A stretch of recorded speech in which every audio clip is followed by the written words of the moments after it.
Assalamualaikum warahmatullahi wabarakatuh. Apa kabar semuanya? Alhamdulillah baik semua ya. Sebelum kita memulai pelajaran hari ini, kita berdoa terlebih dahulu ya. Kepada ketua kelas dipersilahkan memimpin doanya.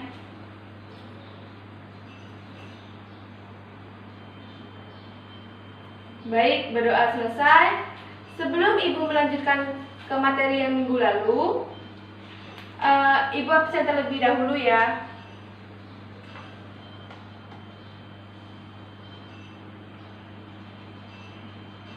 Alhamdulillah, ternyata hari ini masuk semua, nggak ada yang sakit atau apa.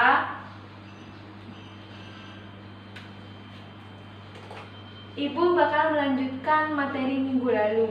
Ada yang masih ingat nggak materi minggu lalu kita membahas tentang apa?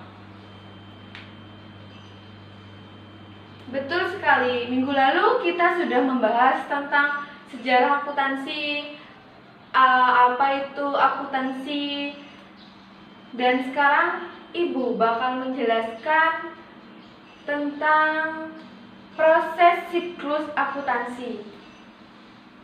Ada yang tahu nggak ini Baga nih menjelaskan tentang apa aja?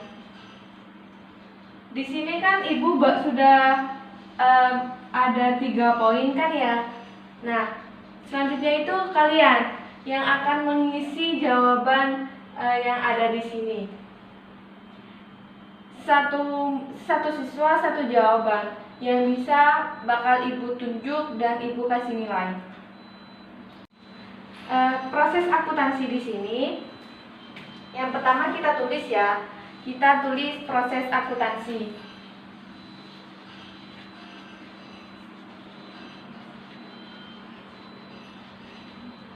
Selanjutnya, ada yang tahu nggak? Habis proses transaksi itu bakal melakukan apa? Ya betul, kita bakal membuat jurnal transaksi. Jurnal transaksi. Jawaban kedua, posting ke buku besar.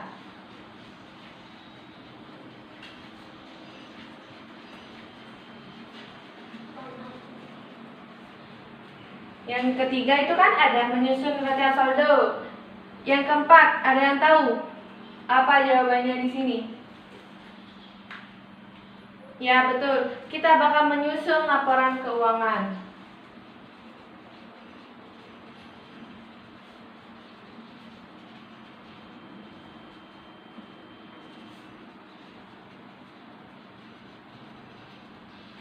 Habis menyusun laporan keuangan, kita langsung menyusun kertas kerja. Kertas kerjanya biasanya ditulis di sini. Menyusun kertas kerja.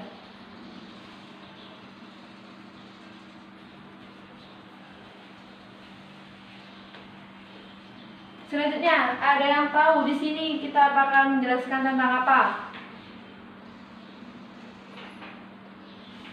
Betul, kita bakal menyusun laporan keuangan. Menyusun laporan keuangan. Di sini ada yang tahu apa lagi?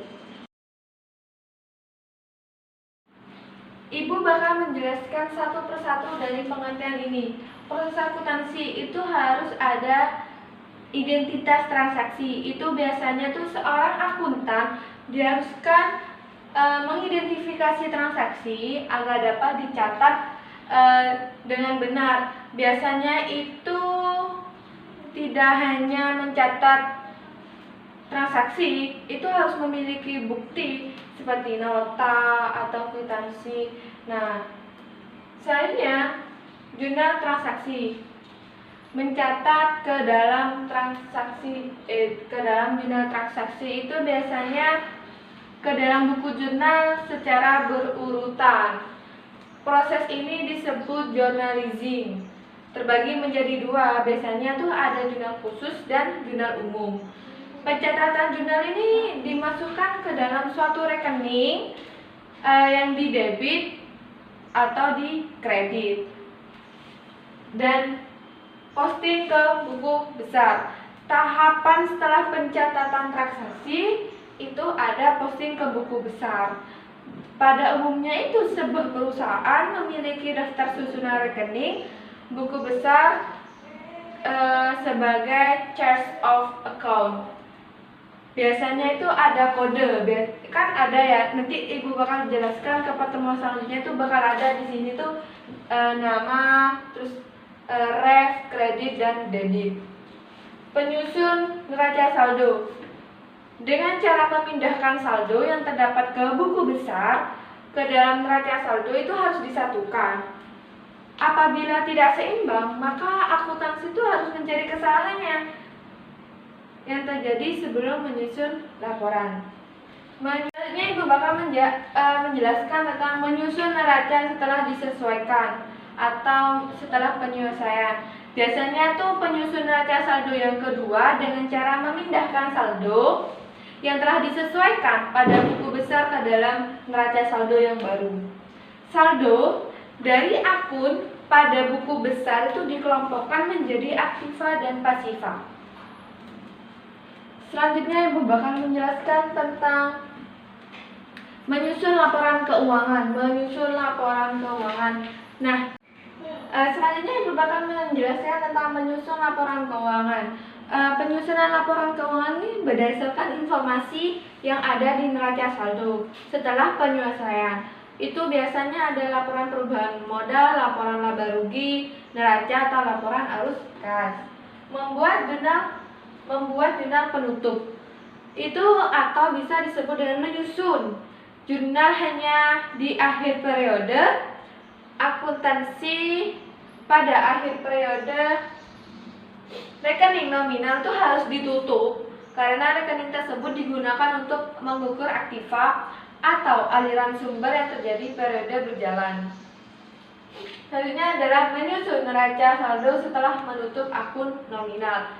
Pada tahap ini nih, menyusun neraca saldo itu merupakan daftar saldo rekening-rekening buku besar setelah jurnal yang dibuat. Neraca saldo ini hanya membuat saldo ke rekening-rekening saja. Itu tujuannya untuk memperoleh keyakinan bahwa saldo ini bersifat seimbang dan sudah benar. Menyusun atau membuat jurnal pembalik. Jurnal pembalik dibuat di awal periode berikutnya dengan cara jurnal pembalik dari penyusunan. Setelah dibuat, biasanya tuh akun jurnalnya tuh dari awal seperti adanya debit atau kredit. Tujuan untuk menyusun jurnal pembalik ini adalah menyadarkan bahwa prosedur pencatatan transaksi ini ditentukan terjadinya karena secara reparatif pada periode berikutnya. Oleh karena itu tahap ini bersifat operasional. Ada yang sudah paham atau ada yang belum paham bisa langsung tanyakan ke ibu. Oke, baik, paham semua ya.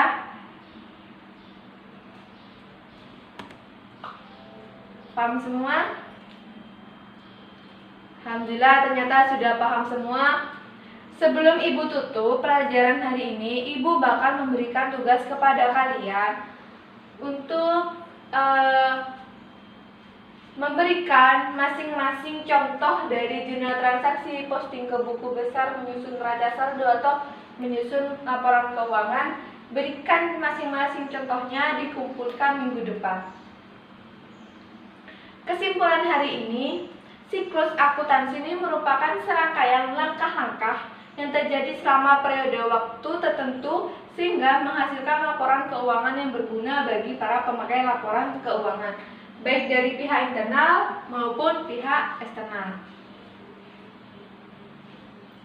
Manfaatnya, semoga kalian suatu saat nanti jika ingin membuat laporan itu tidak kebingungan, karena di sini sudah dijelaskan antara jurnal transaksi, posting ke buku besar dan selanjutnya. Sekian materi yang ibu telah sampaikan. Wassalamualaikum warahmatullahi wabarakatuh.